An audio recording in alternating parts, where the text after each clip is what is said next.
Shalom, kita akan membaca dan merenungkan firman Tuhan berdasarkan Bina Muda edisi 17 tahun 2025 yang terambil dari Lukas pasal 12 ayat 35 sampai 48. Namun sebelum itu, mari kita minta pertolongan di dalam doa. Kita berdoa. Segala puji dan hormat kami patut naikkan kepadamu ya Tuhan, karena kasih-Mu sungguh nyata dalam kehidupan kami. Terima kasih untuk setiap penyertaan Tuhan yang boleh kami alami dalam kehidupan kami, sehingga pada saat ini Tuhan kembali mempertemukan kami di tempat ini. Dan lewat persekutuan kami pada saat ini Tuhan, kami akan bersama-sama belajar dari firman kebenaran-Mu. Engkau memberkati hamba-Mu yang Engkau pakai pada saat ini untuk menyampaikan firman kebenaran-Mu.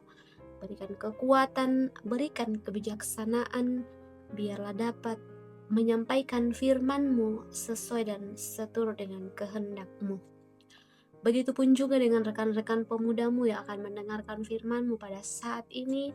Engkau memberkati mereka semua, biarlah firman-Mu yang akan didengarkan, yang akan dipelajari, boleh dipahami dengan baik, lalu dilakukan dalam sepanjang kehidupan kami. Berfirmanlah ya Tuhan, karena kami sudah siap untuk mendengarkan firman-Mu. Di dalam anak-Mu Yesus Kristus, kami datang berdoa kepadamu. Amin.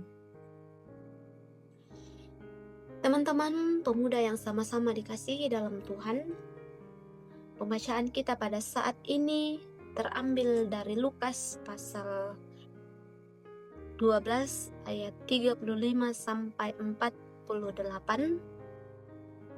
Lukas pasal 12 ayat 35 sampai 48. Firman Tuhan berbunyi demikian. Menilai zaman. Yesus berkata pula kepada orang banyak, apabila kamu melihat awan naik di sebelah barat, segera kamu berkata akan datang hujan. Dan hal itu memang terjadi. Dan apabila kamu melihat angin selatan bertiup, kamu berkata hari akan panas terik. Dan hal itu memang terjadi. Hai orang-orang munafik, rupa bumi dan langit kamu tahu menilainya. Mengapakah kamu tidak dapat menilai zaman ini? Dan mengapakah engkau juga tidak memutuskan sendiri apa yang benar? Sebab jika engkau dengan lawanmu pergi menghadap pemerintah, berusahalah berdamai dengan dia selama di tengah jalan, supaya jangan engkau diseretnya kepada hakim dan hakim menyerahkan engkau kepada pembantunya dan pembantunya itu melemparkan engkau ke dalam penjara. Aku berkata kepadamu, engkau tidak akan keluar dari sana sebelum engkau membayar hutangmu sampai lunas. Iya, sedemikian jauh pembacaan kita pada saat ini. Yang dikatakan berbahagia ialah kita semua yang masih diberikan kesempatan untuk mendengarkan firman Tuhan. Bacaan kita pada saat ini diberikan satu tema, yaitu menyadari kairos. Menyadari kairos. Teman-teman pemuda yang sama dikasihi dalam Tuhan, mungkin kita seringkali mendengarkan ungkapan yang mengatakan bahwa lebih baik mencegah daripada mengobati. Ungkapan ini merupakan salah satu peringatan untuk mencegah hal-hal buruk sebelum menimpa dan mencelakai kita. Dan ungkapan ini pun biasanya yang mengatakan bahwa lebih baik mencegah daripada mengobati merupakan nasihat buat kita selaku pemudi Kristen agar kita bisa waspada, kita bisa memikirkan terlebih dahulu bagaimana caranya agar hidup kita boleh menerapkan pola hidup yang sehat, agar sesuatu yang kita takutkan itu tidak terjadi. Lalu bagaimana dengan bacaan kita hari ini yang terdapat dalam Lukas 12 ayat 35 sampai 48? Hal ini merupakan sebuah ajaran dari Tuhan sekaligus teguran yang datang kepada kita, atau teguran kepada orang banyak yang mulai mengikuti Tuhan, tetapi mereka lebih memiliki kemampuan untuk menafsirkan tanda-tanda, seperti mereka tahu kapan musim panas akan datang, mereka lebih paham kapan hujan akan turun, dan kapan angin akan bertiup lebih kencang.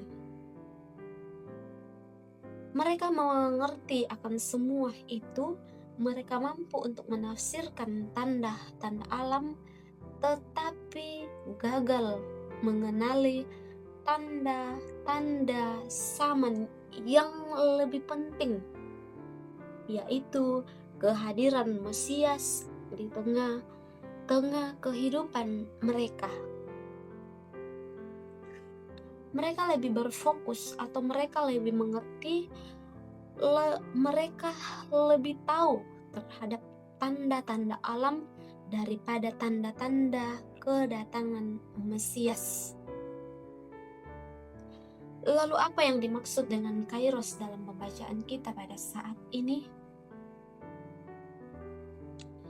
Kairos adalah waktu yang ditentukan Tuhan untuk penggenapan nubuatnya. Ya, kairos adalah waktu yang ditentukan oleh Tuhan. Karena itu, pengajaran Yesus ini dapat dibaca sebagai seruan agar mereka memperhatikan waktu Tuhan. Karena waktu Tuhan itu adalah sesuatu yang menyatakan penyelamatan bagi orang-orang yang percaya, dan hal itu harus segera ditanggapi dengan pertobatan dan iman. Namun kadang-kadang sebagai pemuda Kristen, kita mengalami kegagalan di dalam menggenapi panggilan Tuhan. Kita kadang-kadang mengabaikan waktu yang ada. Kita tidak memberikan respon dengan baik terhadap panggilan Tuhan terhadap kita. Jika hal itu terus-terusan dilakukan, itu akan berakibat fatal untuk kita. Ketika kita seringkali mengabaikan waktu yang diberikan Tuhan, maka Tuhan akan menuntut pertanggungjawaban dari kita. Jika sudah terlanjur di pengadilan, Tuhan sendiri akan menggugat kita. Oleh karena itu, sebelum hal itu terjadi, maka alangkah baiknya ketika kita berdamai dengan Dia dalam arti bahwa kita bersedia untuk merespon kairos dalam Kristus. Kita bersedia merespon waktu Tuhan. Dan Lewat bacaan firman Tuhan pada saat ini sangat penting bagi kita selaku pemuda Kristen, apalagi pemuda Kristen masa kini, agar kita lebih memperhatikan dan menyadari momen Kairos dalam hidup kita. Jangan sampai kita terlena karena kemudahan kita. Jangan sampai kita terperangkap dalam zona nyaman yang seringkali mengatakan bahwa saya masih muda, kesempatan ke depan pasti ada. Jadi saat ini saya mau bersenang-senang terlebih dahulu. Saya mau melakukan ini dan itu. Untuk pengajaran firman Tuhan itu nanti saja, atau hal-hal seperti itu yang berkaitan dengan firman Tuhan itu bisa dikerjakan nanti. Jangan sampai hal ini terus kita lakukan dalam kehidupan kita.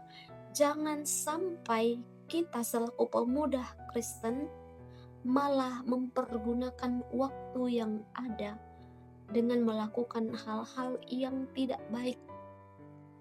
Seharusnya hal yang harus kita lakukan sebagai pemuda Kristen ialah bersedia untuk merespon panggilan Tuhan. Jika kita dipercayakan untuk mengerjakan sesuatu, baiklah hal itu dikerjakan, karena ini adalah sebuah kesempatan yang indah bagi kita selaku pemuda. Mari kita mempergunakan kesempatan yang ada untuk kemuliaan Tuhan. Jangan kita kehilangan pengharapan. Jangan kita menggunakan masa muda kita dengan melakukan hal-hal yang tidak baik, melainkan kita harus memiliki kesadaran.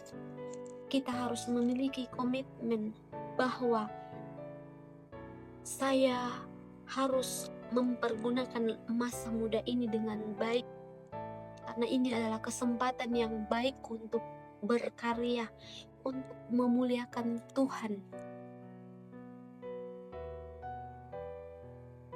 Bukankah Mesias telah datang ke dalam dunia, bahkan dalam hidup kita menyadari waktu Tuhan, yang berarti bahwa memperhatikan dan merespon momen di mana Tuhan berbicara, bertindak, dan memimpin kita untuk mengambil keputusan berubah serta bertumbuh di dalam Kristus. Selaku pemuda Kristen, firman Tuhan hadir di tengah-tengah kita pada saat ini, mengajak kita bagaimana seharusnya kita merespon panggilan Tuhan terhadap kita, bagaimana seharusnya kita mempergunakan masa muda ini dengan baik. Terpujilah Tuhan, haleluya, amin.